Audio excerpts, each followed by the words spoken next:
Amém. Glória a Deus. Estamos felizes, irmãos? Amém? Está feliz? Uma alegria muito grande no nosso coração de estar na presença do nosso Pai maravilhoso. Abra sua Bíblia no livro de Oséias, capítulo 9.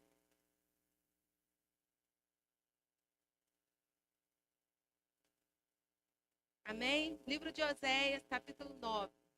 Irmãos, essa semana foi uma semana um pouco difícil, um pouco complicada. E eu creio também que deve ter sido difícil para algumas pessoas aqui. Para algumas eu sei que foi complicado também, difícil, que eu conversei.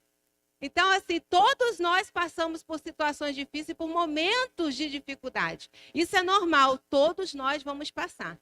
E o Senhor colocou uma palavra no meu coração, irmãos. E como foi uma semana de muita dificuldade, eu tomei um tombo há pouco tempo. E aí eu tive muitas dores essa semana, mas ontem eu sentei, né, e falei com o Senhor colocou essa palavra no meu coração. Estava muito cansada, irmãos, porque eu não pude tomar medicamento essa semana, porque os irmãos sabem, né, que eu estou esperando o bebê. Ainda na velhice dará frutos, diz a palavra do Senhor. E aí os irmãos também não economizam, me chamando de Sara. Mas amém, né, irmãos? Amém.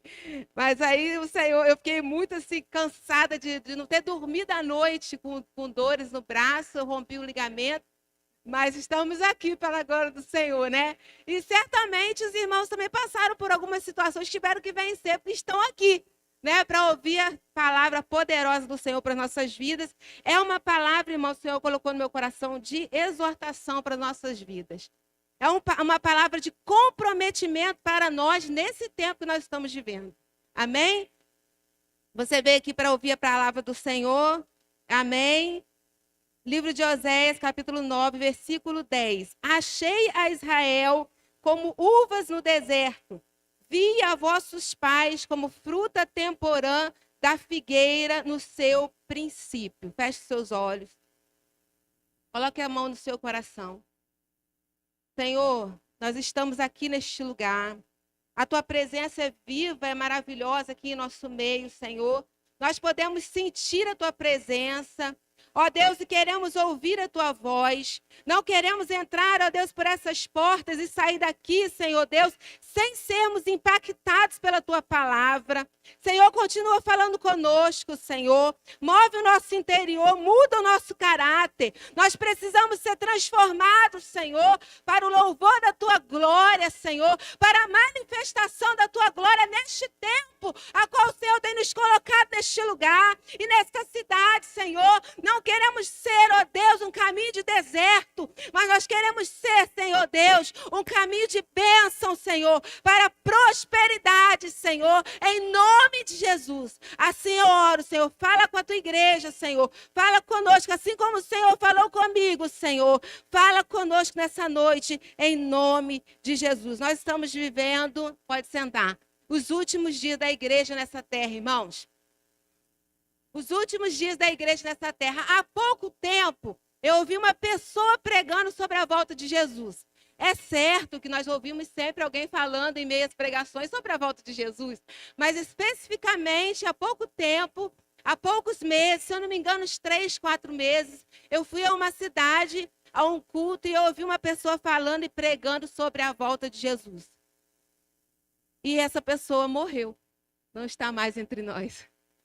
Irmãos, então, se você não colocar a sua vida diante do Senhor, certamente você vai morrer uma hora ou outra, né? Nós vamos morrer uma hora ou outra. Mas a gente é impactado quando a gente vê que a pessoa pregava sobre aquilo, de repente você, meu Deus, a pessoa já não está mais entre nós, né? E a gente tem vivido um tempo tão difícil, não é verdade? O tempo em que a gente vê a palavra de Deus se cumprindo e as coisas acontecendo, né? Uma das coisas que a gente vê que está escrito na palavra é que a gente está vivendo um tempo em que a verdade da palavra causa comichões nos ouvidos, não é? Às vezes você falar a palavra da verdade, as pessoas não querem ouvir mais, estão cansadas. Elas começam a fazer suas próprias doutrinas. A gente tem visto a manifestação de falsos profetas e uma onda do espírito de engano, da sã doutrina que nós estamos vendo diante dos nossos olhos. Né? E outra coisa que nós temos visto, um tempo em que os homens estão vivendo como amantes de si mesmos. Tem uma mitologia grega que fala a respeito de um homem, né, de um personagem que é Narciso. Vocês conhecem a história de Narciso? Quem conhece a história de Narciso pode levantar a mão. Conhece a história de Narciso? Um homem belo que viu o reflexo do seu rosto, ele não poderia ver nessa mitologia. E quando ele vê, o que acontece com Narciso? Ele se apaixona por ele mesmo. Ele ama a si próprio. Tanto que ele acaba caindo e morrendo ali. Né? Então, a gente está vivendo esse tempo de narcisismo. E que a gente vê que as pessoas, às vezes até, infelizmente, a gente consegue perceber isso, às vezes, entre nós aqui. Essa é uma palavra de despertamento para nós, para a igreja. Quando há um chamado para irmos, a gente tem que deixar as nossas próprias vontades, que às vezes é ficar em casa, às vezes é não sair, né? Às vezes alguém precisa de uma palavra, de uma oração, precisa de uma mensagem sua. Não é verdade? Às vezes a gente coloca tantas outras coisas na frente, às vezes até a nossa própria vontade. E deixamos de cumprir a vontade do Senhor. Então, eu ouvi essa frase há um tempo atrás. Os homens... Obrigada, irmã. O homem inteligente... O homem inteligente, ele aprende com os seus erros. Já ouviram isso? Mas o homem sábio aprende com o quê? Os erros dos outros. Então, fala para o seu irmão aí, seja sábio. Fala com ele de novo, seja sábio, irmão. Nós vamos aprender com o povo de Israel. Pode falar, nós vamos aprender hoje com o povo de Israel. Todo mundo sabe, irmãos, até deixa eu cair aqui. Todo mundo sabe que a nação de Israel foi uma nação separada. Separada para uma missão específica.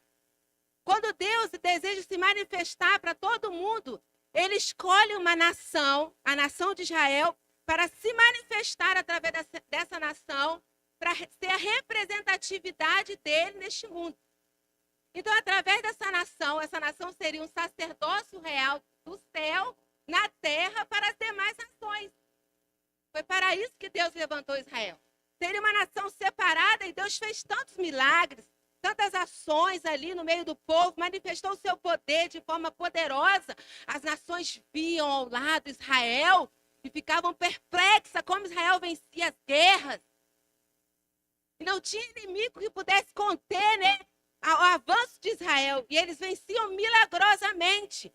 Então Deus refletia sua própria glória sobre o povo de Israel.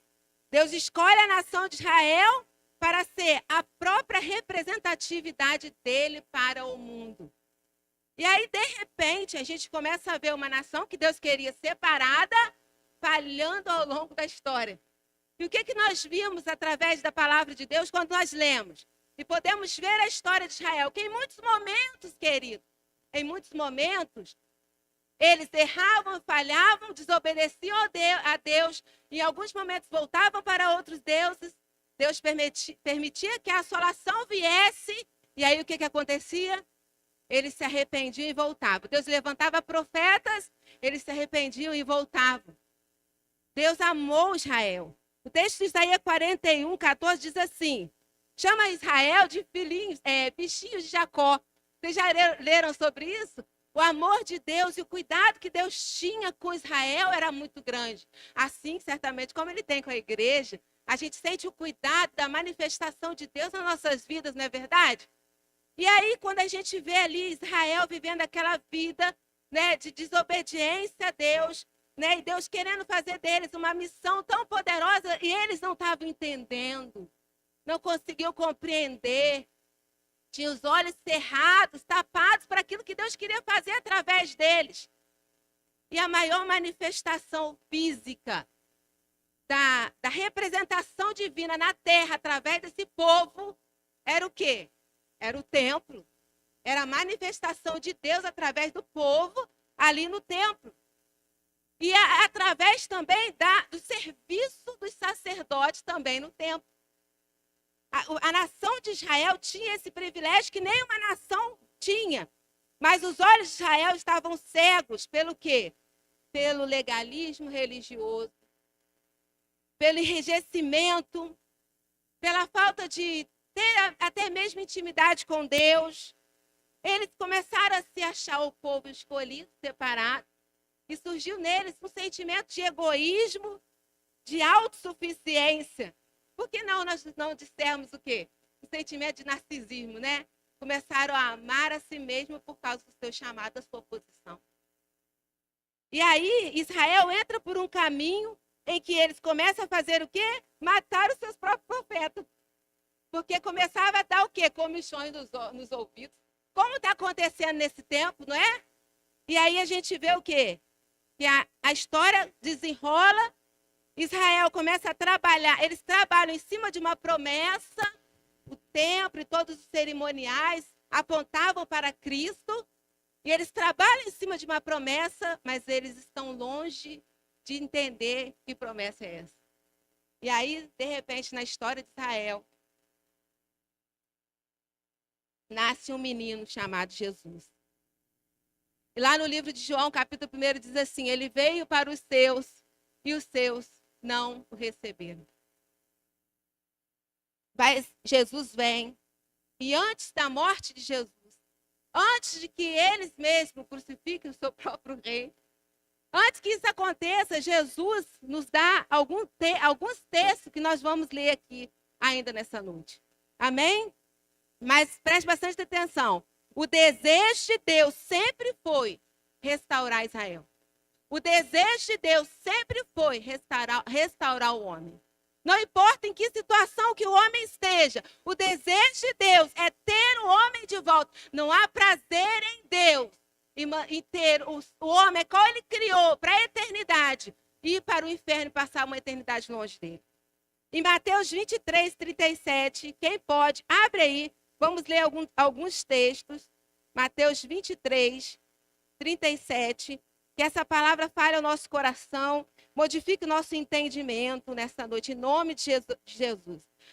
Mateus capítulo 23, versículo 37, a gente vê a manifestação do amor de Jesus ali de uma forma tão contrita no coração. A gente pode sentir ali, né, a tristeza que havia no coração de Jesus. Jesus diz assim, a palavra do Senhor, Jerusalém, Jerusalém, que matas, que apedrejas os que te são enviados. Quantas vezes quis ajuntar-te os teus filhos, como a galinha ajunta os seus pintinhos debaixo das suas asas, e tu não quiseste. Olha ali o desejo do próprio Deus de ter Israel para ele. O amor de Jesus é infinito, e ele insistiu em Israel. Agora, abre a sua Bíblia em Lucas 13. Lucas 13. Capítulo 13, Lucas, capítulo 13. Lucas 13, a partir do versículo 6.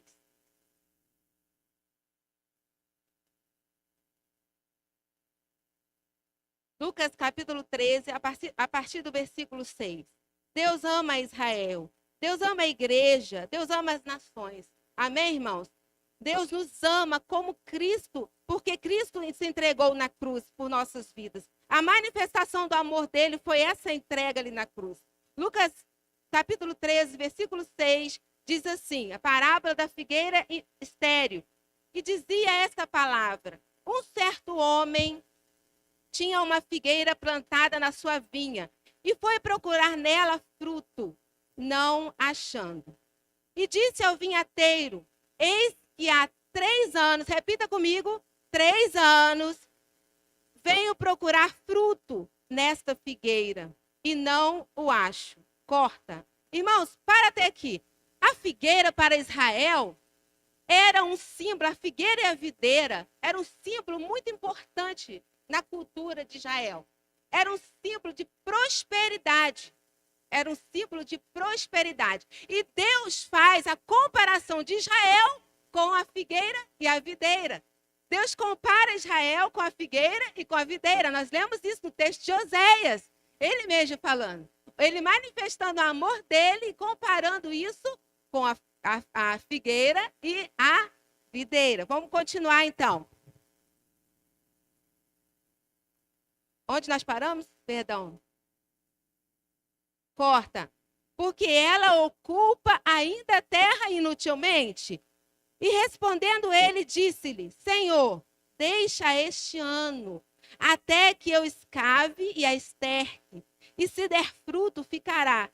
Se não, depois a mandarás cortar. Por 3 anos, 3 anos, Jesus andou nesta terra e ainda assim insistiu com o povo de Israel. E ainda assim insistiu com o povo de Israel. Havia certamente no coração, e há certamente no coração de Deus de ver esse povo salvo. Mas algo mudou no contexto da história. Israel tinha uma missão inicial. Qual era a missão sacerdotal? Manifestar a presença de Deus às outras nações. E aí a gente vê esse texto, o próprio Jesus falando do tempo dele aqui nessa terra.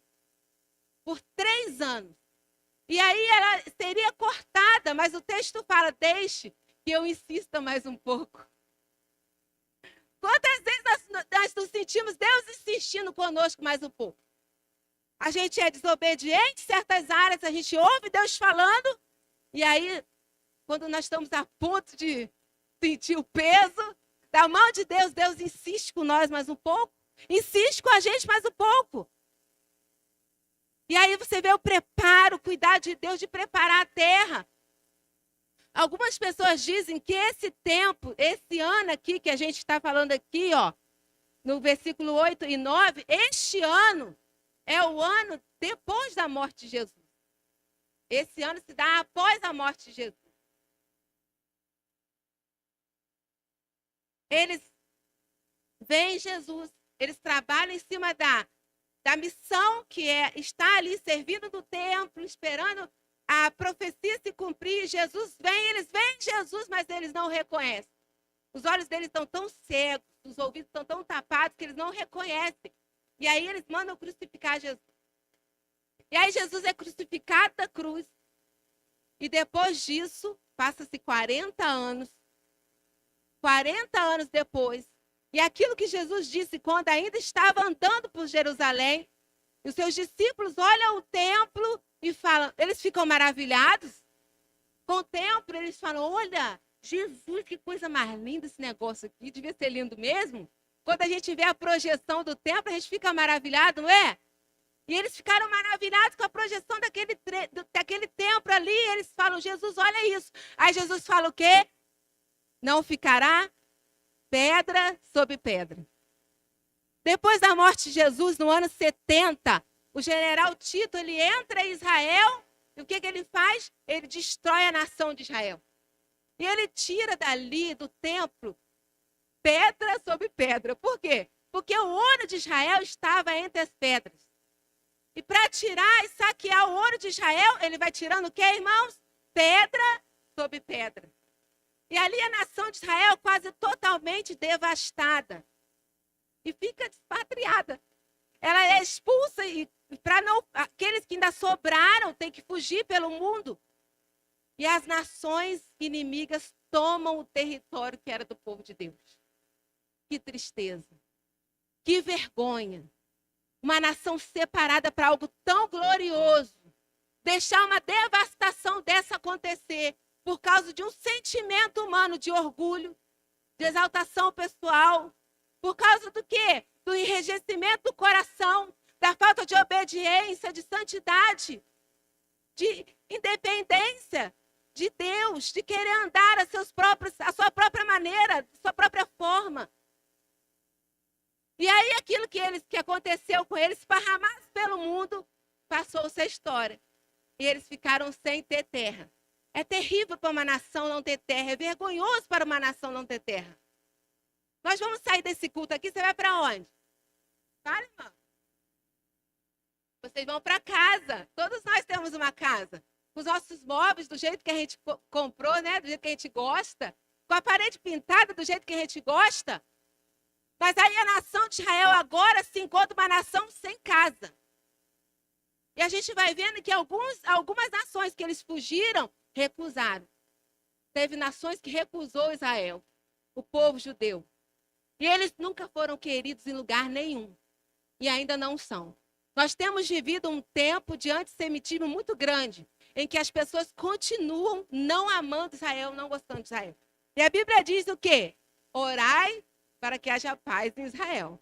A função da igreja. Nós temos orado por esse povo também, que hoje não estão ocupando a mesma missão. Certamente não. Vocês vão ver aqui. Nós vamos falar sobre isso. Mas a nossa função é orar. Vamos dizer que eles são nossos conterrâneos? Jesus era judeu também. Então, queridos, a gente vê a nação de Israel esparramada pelo mundo, sofrimento do seu povo de estar longe das suas raízes, do seu lugar, do seu território, certo? E aí o que acontece? A maior tragédia para o povo de Israel, que vocês sabem disso. Vem a Segunda Guerra Mundial, eles sofrem. A nação de Israel sofre nos campos de concentração. Foi o extermínio dos judeus.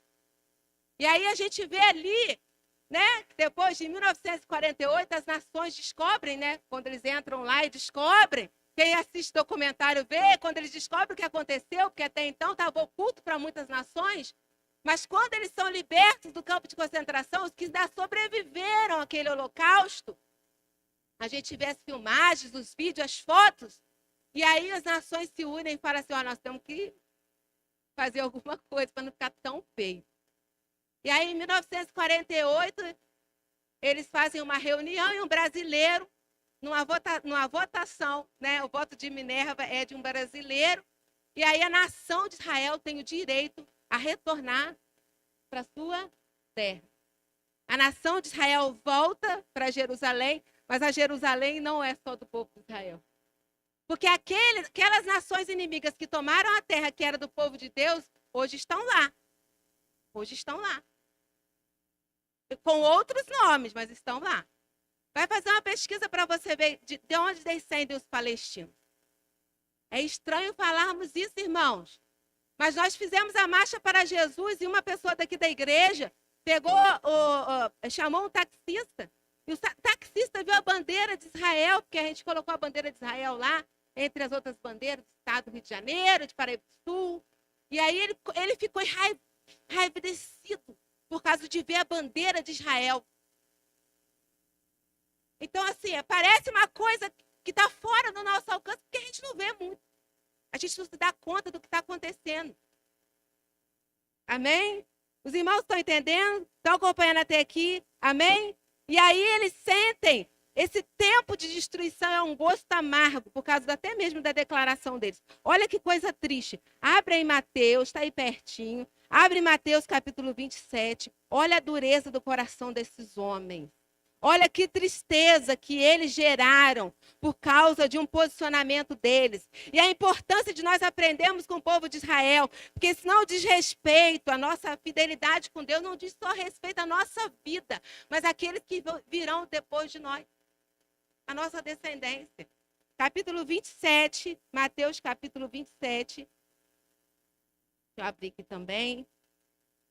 A partir do versículo 24. Jesus perante Pilatos. Olha só. Então Pilatos, vendo que nada aproveitava, antes do tumulto crescia, tomando água, lavou suas mãos diante da multidão, dizendo: estou inocente do sangue deste justo, considerai isto. Versículo 25. E respondendo todo o povo disse: o seu sangue, quer dizer, o sangue de Jesus, o sangue daquele inocente, caia sobre nós e sobre nossos filhos. Olha o peso que eles trouxeram por causa de ter rejeitado Jesus. Não foi só sobre eles, mas foi sobre a sua descendência. E aí, quando a gente vê Deus restaurando Israel, depois de 1948, foi uma transformação na história de Israel. Israel foi restaurada e pôde, assim, diante de muita luta, quem conhece a história sabe como é que foi a guerra dos 6 dias. Eles venceram milagrosamente essa guerra. Eles tornaram, então, a voltar para a sua terra, mas estão lá. Não estão? Até hoje, guerreando e batalhando, não é verdade? Nós temos visto isso nos jornais, não temos visto? Mas a nação está lá. Está lá, sendo bombardeada, está lá. E não vai perder. Não vai. Porque Deus, ele permanece com a sua promessa, ele é fiel. Só que tem uma coisa que aconteceu com Israel. Israel pode se converter, porque existe muito judeu messiânico que se converte ao cristianismo. Alguém que tiver uma oportunidade de ver uma palestra de um judeu é coisa linda, que se converteu ao cristianismo. Porque aqueles que não se converteram estão aonde? Estão voltando para Israel para quê? Para quê? Para reconstruir o quê? O templo. Eles não ficaram sem terra e sem lugar para adorar. Nós ficamos um tempo sem lugar para adorar. É ruim, né? É ruim ficar na casa dos outros. Não foi difícil? Eles ficaram sem terra, sem nação, sem referência e sem lugar para manifestar a sua adoração. Só que eles não entenderam a própria promessa ali em carne. Jesus estava ali. E o texto de João fala o quê? Ele veio para os seus e os seus não o receberam, eles não compreenderam. Triste demais. Triste demais. E aí hoje os judeus que não entendem isso ainda, estão voltando para Israel para quê? Para reconstruir o templo. E vocês sabem o que vai acontecer. Quando reconstruir o templo, quem que vai tomar o templo? O anticristo. Então a gente vê um povo em desobediência, o resultado dessa desobediência. Mas Deus restaurando o seu povo. A gente vai ver nos mapas a nação de Israel toda verdinha nos mapas geográficos, né, dos satélites. Você vê Israel antes de 48 e depois de 48. Como Israel frutificou, cresceu, foi restaurada. Eles são referência em tecnologia, em ciência. Esses homens, eles são inteligentíssimos. Eles ganham prêmios Nobel, de um monte de coisa por aí. E a nação de Israel cresce muito. Mas a nação de Israel nunca mais vai frutificar como no que Deus queria. Na missão de que Deus queria. A nação de Israel, ela tem direito ao céu se reconhece Jesus como seu Salvador. O povo judeu tem esse direito, como você e eu temos. Mas eles não são mais a referência para o mundo. Quem é referência para o mundo agora? Olha para o seu irmão e fala, é você. É a igreja. A profecia da segunda vinda de Jesus está atrelada também. Uma das profecias é a restauração do povo de Israel. É uma das profecias. Então, eu quero dizer uma coisa para você que o Espírito Santo falou comigo. Você pode ter o direito a entrar no céu, mas pode perder o propósito da missão. Toma cuidado com isso. Você não perde o direito a entrar no céu, mas pode perder o tempo da visitação do Senhor. E passar aquilo que Deus queria fazer com você, não fazer. Você vai para o céu? Vai. Estava conversando com uma pessoa essa semana, eu disse assim, você pode ir para o céu e viver uma vida aqui sem ter uma vida abundante. Vai viver uma vida aqui sem experimentar a vida abundante que Cristo falou e vai para o céu. Se a gente não tiver sensibilidade no Espírito Santo de saber o que o Senhor quer, o que o Senhor deseja, qual o propósito do Senhor, e pararmos e orarmos a Deus, Senhor, me fala, me explica, me direciona, Senhor. A gente pode perder o tempo do propósito da missão que Deus tem para nós. A nível de igreja, a nível pessoal. E isso não vai fazer, talvez, que você perca o céu. Mas você perde esse tempo, esse propósito que Deus tinha com você para fazer alguma missão. Que o Espírito do Senhor traga sensibilidade nessa noite para a gente possa entender, Senhor, o teu tempo, de discernir o teu tempo, como foi com os filhos de Issacar. Que a tua igreja, Senhor, não se perca no meio deste mundo, com tantas vozes, Senhor, e barulho, que às vezes nos tiram, Senhor Deus, da rota, daquilo que o Senhor quer para nós. Ó Deus, o atrase, Senhor Deus, aquilo que o Senhor quer para nós. E estejamos, Senhor, dessa terra, andando como aquele povo de Israel, Senhor, que ficou rodeando, Senhor, em nome de Jesus, Pai. Nós queremos ser assertivos em tudo aquilo que fizermos. Entendermos o tempo da tua visitação. Em nome de Jesus. Aí no texto de Lucas 21. Abre aí o texto de Lucas. Tudo pertinho, fica fácil. Texto de Lucas, capítulo 21. A gente vai ver esse momento que eu falei aqui sendo narrado pelo próprio Jesus. 21, a partir do versículo 29.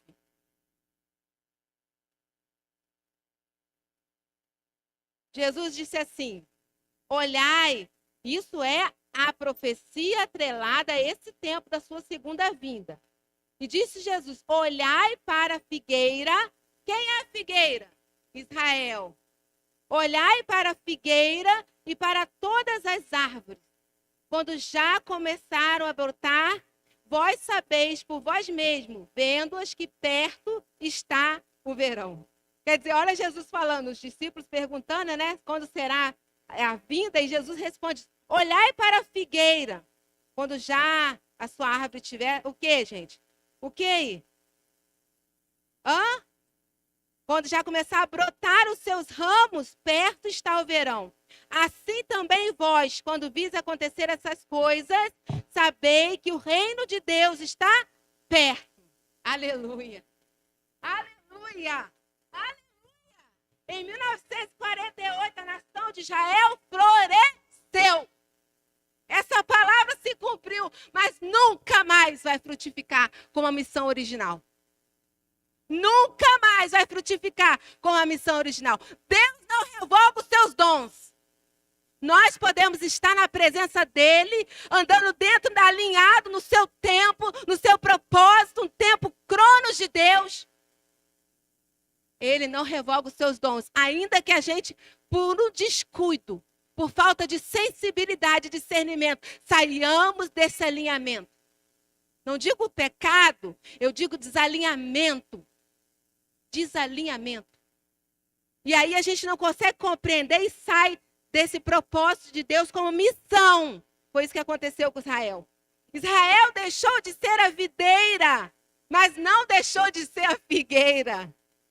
Aleluia! E quem Deus levanta para ser a nação que vai representá-lo nessa terra, nesse tempo? A igreja. Eu e você somos levantados por Deus. Abra lá em João 15. Eu trouxe esse texto, irmãos, para que fique bem gravado no nosso coração a necessidade de entendermos quem nós somos e para que Deus nos colocou neste lugar. João capítulo 15.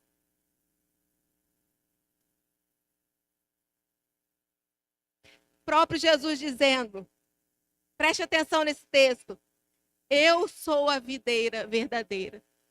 Jesus dizendo: eu sou a videira verdadeira. Meu pai é o lavrador. Toda vara que em mim não dá frutos, atira. Limpa toda aquela que dá fruto, para que dê mais fruto. Vós estáis limpos pela palavra que tenho falado. Então, quando Deus precisar podar você, não fique irritado. Aceite Deus podar você, porque faz parte do propósito. Ele é a videira. Ele é a videira. Ele é a videira. Preste atenção. Vós estáis limpos pela palavra que vos tenho falado. Estáis em mim. E eu em vós, como a vara de si mesma não pode dar frutos. Sozinho nós não podemos nada. Se não estiver ligado na videira, assim também vós, se não estiverdes em mim. Jesus repete novamente: eu sou a videira e vós as varas. Quem está em mim e eu nele, este dará muito fruto. Quem dá fruto agora, aleluia! É você que dá fruto, é você que dá fruto, porque sem mim nada podeis fazer. Nada podeis fazer. sem o direcionamento de Deus. Busca a Deus, busca o direcionamento do alto para tudo aquilo que você vai fazer. Às vezes parecem escolhas simples, mas uma escolha, uma frase dos nossos lábios muda toda a história da nossa vida. Olha o comprometimento daqueles homens quando disseram: caia sobre nós o sangue deste homem. Ele comprometeu uma geração. Nós temos que ter sabedoria para entender isso. As palavras que saem da nossa boca, os posicionamentos que a gente toma. E a palavra diz: se alguém não estiver em mim, será lançado fora. Fora. Como a vara secará e colhem e lançam no fogo e ardem, né? Para ser queimado. Versículo 7. Se vós estiverdes em mim e a minha palavra estiver em vós, pedireis tudo o que quiseres e vos será feito. E aí o versículo diz assim: e nisto é glorificado o Pai. Então nós somos agora enxertados nessa videira. Nós somos enxertados nessa videira que é Cristo. E desde então a gente vê a história de Israel em ascensão. A história da igreja em ascensão. Porque agora Deus está levantando a sua igreja, não para construir um templo físico, mas ser o próprio templo do Deus vivo na terra. Olha que coisa maravilhosa. Olha o que você é. Olha o que Deus tem te chamado para fazer. E toda a nossa vida nessa terra tem que ter um propósito. O propósito nosso nessa terra tem que ser alinhado com Deus. E hoje nós vemos que às vezes, se a gente não tomar cuidado, a gente fica preocupado com as coisas desse mundo. Em fazer coisas para esse mundo, em realizar, em conquistar, em avançar. Isso deve acontecer. Mas esse não pode ser o nosso propósito inicial. Porque qual é a nossa missão? Para que Deus nos enxertou na videira? Para ganhar o mundo. Para ganhar as nações. Para sermos a representatividade de Deus nessa terra. Para sermos sacerdotes reais. Para manifestar a sua glória. Para sermos o reflexo do Deus vivo nessa terra. Aleluia! Aleluia! Aleluia! Abre a sua Bíblia em Romanos, capítulo 11. Romanos, capítulo 11, um pouquinho mais à frente. Um pouquinho mais à frente, Paulo dizendo, capítulo 11, versículo 19 ao 21. Preste atenção, igreja. A partir do versículo 19, capítulo 11, a partir do versículo 19. Dirás, pois, os ramos foram quebrados. Quem é o ramo? Israel.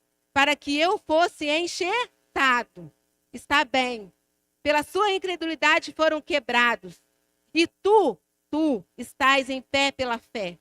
Então, o que a palavra diz agora? Não te ensoberbeças, mas teme. Olha a palavra de Deus para nós essa noite. Não te ensoberbeças, mas teme. Porque se Deus não poupou os ramos natural, que é Israel, teme que te não poupe a ti também. Teme. Teme a Deus nas suas escolhas, naquilo que você vai fazer, na maneira que você conduz o evangelho. Nós estávamos aqui na terça-feira e a irmã ali falou: nós somos a palavra de Deus viva, andando por esta terra. As pessoas têm que olhar em nós, para a nossa vida e ver algo diferente dentro de nós. Nas nossas escolhas, nas nossas ações, nosso trabalho, na maneira que a gente lida com as pessoas. Nós temos que manifestar a glória do Deus vivo. Há uma responsabilidade muito grande sobre a igreja. E a palavra de Deus diz: teme, porque Deus não poupou os ramos naturais. Não pense que a gente vai ficar vivendo uma vida de qualquer maneira e que Deus vai continuar abençoando, vai continuar fazendo. Talvez até isso aconteça. Está acontecendo com o povo de Israel? Não está? Não tá? Deus não está abençoando lá? E a gente pensa: não, está legal, está tranquilo. Né? Igual o pessoal fala aí, está favorável. Porque nada acontece. Mas você tem uma missão nessa terra. E as pessoas têm que olhar para nós e ver Deus em nós. E ver santidade em nós. Não precisa abrir, mas a Bíblia diz lá em 2 Timóteo, capítulo 2, diz assim: não vos embaraceis com as coisas deste mundo. Temos que tomar cuidado com aquilo que toma o nosso tempo, a nossa energia. A palavra de Deus diz: não perca tempo, não fique embaraçado com coisas deste mundo, irmãos. Eu tenho mania de escrever coisas que Deus fala comigo, colocar no guarda-roupa. Eu tive que colocar lá para mim entender, porque estava difícil. Nem tudo merece a sua resposta. Eu coloquei lá. Porque tem hora que a gente quer entrar num lugar que não é para entrar. Falar na hora que não é para falar. E a gente fica embaraçado. E a gente se compromete com a nossa fala. Não foi isso que aconteceu? Compromete uma geração? Foi isso que aconteceu? Aqueles homens que gritaram lá no pátio, diante do Pilatos? A gente compromete a nossa vida, às vezes compromete a nossa família, compromete as nossas finanças, fazendo negócio que não é para fazer, comprando coisas que não é para comprar, andando em lugares que não é para ir, ouvindo coisas que não é para ouvir. A igreja hoje, irmãos, a gente fica perplexo. A gente se converteu ao tempo que a gente fazia o quê? Se convertia, juntava tudo, aquela quinquilharia que vinha do mundo, não era? A gente jogava tudo fora. Vocês pegaram esse tempo? Vocês quebravam tudo, jogavam fora? A gente também via demônio e tudo, né? Quebrava tudo, jogava fora. É a boneca, não sei o quê, é não sei o quê. O Bezinho tá até rindo, né? E aí, irmãos, eu peguei também, que eu sou mais velha também. Irmãos, André tá ali, né? André quebrava tudo, tirava tudo, jogava tudo fora. Hoje em dia, se eu sou sorvete, continua do mesmo jeito. Do mesmo jeito, mesma fala, mesmas coisas, mesma prática. Igual o mundo. Não é? Estou falando mentira? A Bíblia diz: não vos embaraceis com coisas deste mundo. Lá em João 15, se vocês quiserem abrir, se não quiserem, não precisa. Mas em João 15, olha que coisa maravilhosa que Jesus diz. Ó, João 15, versículo 19. Deixa eu ler um pouquinho. 15, 19, deixa eu ver aqui. O 18. Se o mundo vos aborrece, sabei que primeiro do que a vós, aborreceu a mim. Se vós fosses deste mundo, o mundo amaria o que era seu. Mas porque não sois deste mundo, antes eu vos escolhi do mundo, por isso que o mundo vos aborrece. Irmãos, você não é desse mundo. Nós não temos que andar segundo o direcionamento desse mundo. O que está acontecendo com a igreja? De modo geral. O secularismo entrando dentro da igreja, irmão. A gente vai buscar inspiração no mundo. As palestras na igreja têm ficado igual a palestra do mundo. Um espírito de engano que a gente tem visto dentro da igreja. Eu digo isso da Batista, não, irmãos. Nós estamos refletindo aqui sobre a igreja de Cristo dessa terra. Uma igreja contaminada pelas coisas deste mundo, que ama o mundo. A palavra de Deus diz que aquele que ama o mundo, o amor do Pai não está nele. Aqueles que foram poupados do povo de Israel são chamados remanescentes. Nem todos que estão em Israel são israelitas. Irmãos, e Deus vai buscar a sua igreja dentro da igreja. Jesus vai vir buscar a sua igreja dentro da igreja. Você tem sido a igreja. Irmãos, eu digo isso não é para apontar os irmãos ou denunciar a igreja. Não é isso, irmãos. Eu digo isso porque 2 domingos para trás eu senti o Senhor falando comigo com essa palavra. Eu estava lá onde o Fred estava, o pastor Lilo pregando, né? Não foi os 2 domingos atrás? E aí ele leu um texto, irmão. E do lado eu vi o texto da figueira. E o Espírito Santo falou: você não foi criado para ser só uma árvore com folhas bonitas e grandes e dá sombra. Você precisa dar fruto. Eu fiquei com essa palavra no meu coração, irmãos, quando a pastora Ângela me chamou. Você pode trazer uma palavra domingo? O Espírito Santo falou, é isso mesmo, pode ir lá, vai estudar sobre isso. E eu fui buscar Deus, Senhor, o que o Senhor quer falar. E o Espírito foi falando, palestrando comigo, e falando, e palestrando comigo, me dando esses textos, irmãos. Abra aí a sua Bíblia, que eu vou ler esse texto para os irmãos. Mateus 21. Abra aí. Mateus 21.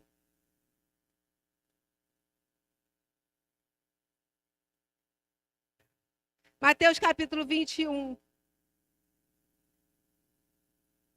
A partir do versículo 18. Diz assim a palavra do Senhor. Novamente, Jesus falando sobre Israel. Israel ali representada como a figueira. Israel como a figueira, uma palavra dura do próprio Jesus. Mas que serve para nós hoje também. E de manhã, voltando para a cidade, teve fome. Jesus teve fome. E avistando uma figueira perto, no caminho, dirigiu-se a ela e não achou nela senão folhas. E disse, nunca mais nasça fruto de ti. E a figueira secou imediatamente. Jesus teve fome de longe. Ele olhou e ele pensou, tem fruto. Tem fruto. E Jesus foi lá para pegar o fruto para se alimentar. E quando ele chega na figueira, a figueira não tem fruto. Eu creio que Jesus ficou aborrecido com isso. Não era tempo da figueira dar fruto. Tem outro texto que fala sobre isso. Não era tempo da figueira dar fruto. Para que ela estava mostrando aquilo que não tinha? Se Deus te chamou para fazer algo, não mostre aquilo que você não faz. Deus nos chamou para fazer algo, então mostre aquilo que você faz. Não diga aquilo que você não vive. Porque quando chegarem perto de você, vão perceber que não há fruto. Quando as pessoas tiverem fome, elas vão se aproximar de quem? Da igreja. Elas vão se aproximar de quem? Da igreja. Porque é a igreja que tem que ter fruto. E aí as pessoas se aproximam e veem, não tem fruto. Não tem fruto. Mas para enganar. Mas para iludir. Eu não sei. O que a igreja tem feito, a igreja de Cristo? Infelizmente que nós temos visto. E se nós não tomarmos cuidado, nós vamos entrar nesse mesmo viés. A gente faz como se tivesse. Porque muitos têm um templo muito bonito, uma canção muito bem cantada, uma apresentação de dança, de teatro, de tudo que a igreja faz, muito bem feita. Mas não vive o evangelho da verdade na sua essência. Quando não estão para o público, para serem vistos, irmãos, quanta gente vê isso. Eu estou falando isso, irmãos, porque eu chorei que o Senhor falou isso comigo. Você não faça isso. Pessoalmente, o Senhor falou isso comigo. Fale aquilo que você viu. Não seja uma árvore que apenas aparenta ser e não é. Quando as pessoas chegarem até você, você vai ter o que alimentar as pessoas. Quando aquele perdido chegar até você, você vai ter alimento para dar para aquele faminto. Aleluia. Quem é a igreja? A igreja é o sacerdote real do Senhor, que recebeu essa missão. E 1 Pedro 2,5 diz assim, vós sois pedras vivas, vós sois casa espiritual. A igreja não é uma organização, uma empresa, apesar de que tem que ter organização, decência e ordem. A igreja é um organismo vivo de Deus nessa terra. Como que você prende um organismo que é vivo? Como você controla o organismo que é vivo? Como que você explica algo que naturalmente não se explica? A igreja é espiritual. A igreja é espiritual. A gente precisa orar para saber, por parte do Espírito Santo, o que Deus quer para a igreja, para a nossa vida. Em 1 Timóteo 3,15 diz, mas se tardar, para que saibas como convém andar na casa de Deus, que é a igreja do Deus vivo. Aí ele continua falando, a coluna e firmeza da verdade. O mundo jaz no maligno. A igreja tem a verdade de Cristo nessa geração. A igreja tem a verdade. É a única verdade deste mundo. Quem tem é a igreja. É você, a igreja. A gente vê os nossos jovens indo para a faculdade e aí, de repente, eles cresceram servindo a Deus. Vai para a faculdade e se desvia, porque acha uma outra verdade. A igreja é a verdade da cultura, do cinema, da vestimenta. A igreja é a verdade. Nós não somos o reflexo deste mundo. Nós somos o reflexo da glória do Pai, do céu e da eternidade. As pessoas têm que olhar para nós e dizer, é diferente. Pode nos odiar se quiser, mas nós precisamos ser diferentes. A igreja precisa ser diferente na maneira de andar, se comportar, se vestir, aquilo que ouve, que vê. Da maneira como se veste. Até da maneira do que come, gente. A gente vê o espírito do engano hoje operando até nos alimentos. Estou falando mentira? Júnior sabe disso. Como que a gente vê hoje? A gente vê a ação do inimigo até na parte dos alimentos. Um entendimento totalmente fora da verdade. A igreja é a única verdade em um mundo de mentiras e enganos.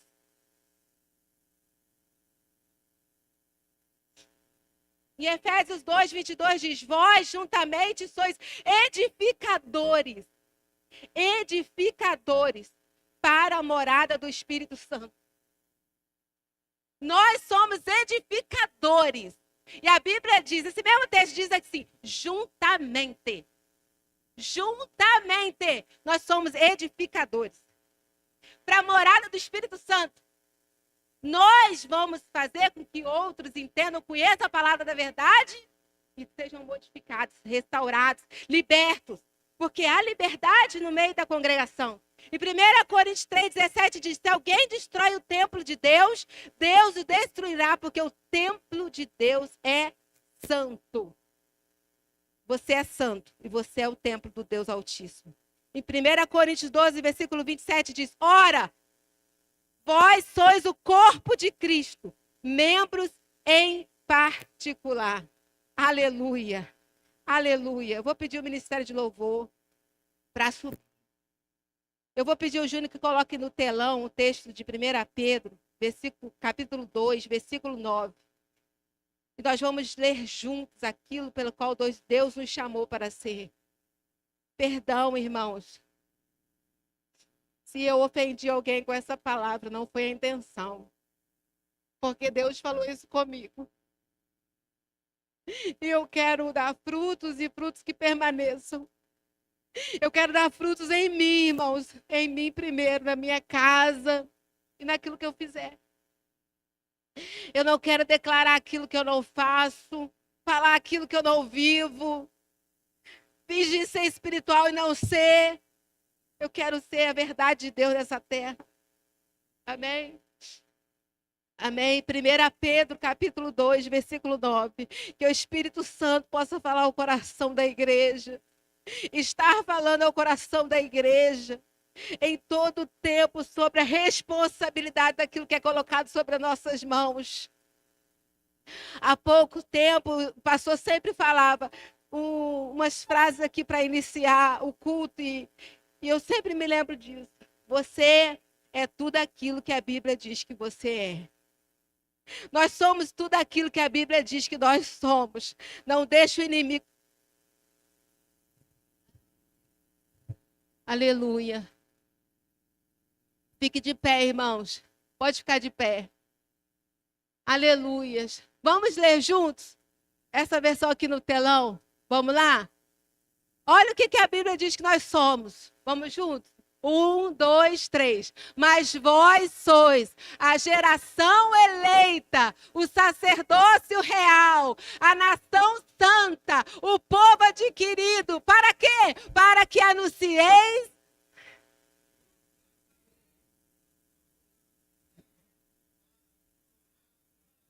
Quem crê disso, diga amém. Glória a Deus. Aleluia. Não deixe o inimigo te enganar, dizendo que você não pode. Ele é um perdedor. Ele é um perdedor, um vencido. Você é a igreja gloriosa do Pai. Mas não se ensoberbeça por isso. Antes, teme ao Senhor. Teme ao Senhor. Coloque a mão no seu coração onde você está. Feche seus olhos. Dê ao Espírito Santo a oportunidade. A oportunidade de já ir vasculhando, Senhor, o que precisa ser mudado. O que precisa ser tirado, Senhor? O que precisa ser restaurado? O que precisa ser deixado? Espírito Santo, fala, Espírito Santo. Fala, Espírito Santo. Se alguém aqui, essa noite, ouvindo esta palavra, que o Espírito Santo falou à igreja nessa noite. Se alguém aqui entrou neste lugar, sentiu Deus falando, está longe do caminho do Senhor, não conhece a Jesus, presta atenção, você que não conhece Jesus, que precisa de ter uma transformação na sua vida, você que precisa ser restaurado no profundo, onde só você e Deus sabe, que tem vivido uma vida longe do Senhor, ou você que precisa e quer conhecer o Senhor, Deus insiste com você. Deus insiste com você. Mais um tempo, Senhor. Mais um tempo, Senhor. Deixa eu insistir novamente. Deixa eu preparar a terra. Deixa eu preparar a terra. Botar ali, ó Deus, as propriedades que a terra precisa para frutificar, para florescer. Deus está te dando essa oportunidade. Você que precisa disso, de uma transformação. Você que entendeu que há uma nação no céu e você quer fazer parte deste reino. Levanta a sua mão onde você está. Levante a sua mão onde você está. Você que entendeu essa palavra, levante a sua mão onde você está. Deus quer fazer uma obra. Deus quer fazer uma obra. Ainda, Senhor, este ano. Levante a sua mão, você só precisa levantar a mão. Levante a sua mão, não é levantando a mão para uma religiosidade, não. É levantando a mão para o reino eterno que não tem fim, aleluia.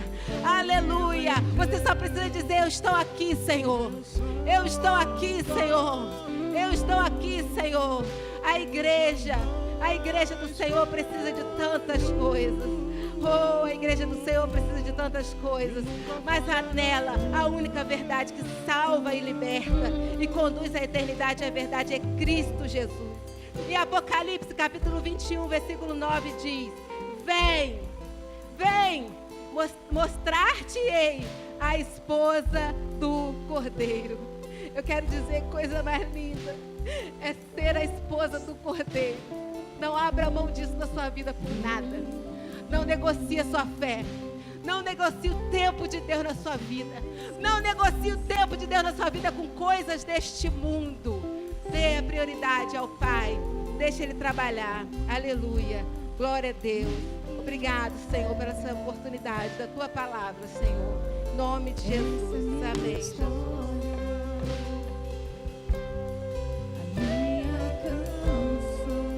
Glória a Deus. A você, igreja, a palavra anunciada a você, igreja, é uma palavra de despertamento. gente vê como foi pregado essa noite, que Deus está dando sempre uma oportunidade a mais. Deus não desiste de você, igreja. Quem tem ouvidos, ouça o que o Espírito diz à igreja. O Espírito de Deus está falando à igreja. Você não pode negar isso. O Espírito de Deus está falando à igreja. O Espírito de Deus está trazendo as verdades à igreja. O Espírito de Deus está convencendo a igreja. É um tempo de avivamento, amados. É um tempo de despertar. É um tempo de consciência. Eu tenho sempre dito aqui nesse altar: você, igreja que não lê Bíblia, você, igreja que não tem intimidade com o teu amado, o amado da tua alma, você, igreja que não se aprofunda nas verdades, nos princípios espirituais, virá um tempo, está se aproximando um tempo em que isso fará grande falta na sua vida. Será um dia de divisão de águas na sua vida, porque aqueles que se prepararam serão como as virgens sábias, que guardaram azeites nos seus candeeiros, e quando o noivo se aproximava, quando foi anunciado a chegada do noivo, elas se levantaram e tinham azeite em suas candeias e a luz para conduzir o cortejo. Mas as tolas, as nércias, as insensatas não atentaram, não se preocuparam, contaram com a boa esperança de um momento que o noivo não demoraria, contaram com algo que não fazia parte delas, que não estava ao alcance delas, e não se prepararam. E foi fechado as portas, e elas não entraram. Jesus, quando disse essa parábola, querido, Ele não estava se referindo ao mundo, Ele não estava se referindo aos incrédulos, Ele não estava se referindo às pessoas que ainda não aceitaram Jesus. Ele estava falando para a igreja. A parábola é uma parábola de advertência para a igreja. E me assusta o número proporcional que Jesus sempre apresentou: metade. Dois grupos distintos. Qual grupo você quer estar? A pergunta essa noite é: qual o grupo você se encontra? A pergunta é essa: qual é o grupo que você se encontra hoje? Você é virgem sábia ou você é virgem tola? Mas ainda há tempo de mudar de grupo, porque existe uma palavra de esperança, existe mais um tempo de oportunidade. O Espírito tem dito: espera mais um pouco, deixa eu cavar, deixa eu preparar, deixa eu falar um pouco mais, porque haverão aqueles que ainda mudarão de lado, haverão aqueles que frutificarão, haverão aqueles que darão frutos, que ouvirão a minha palavra.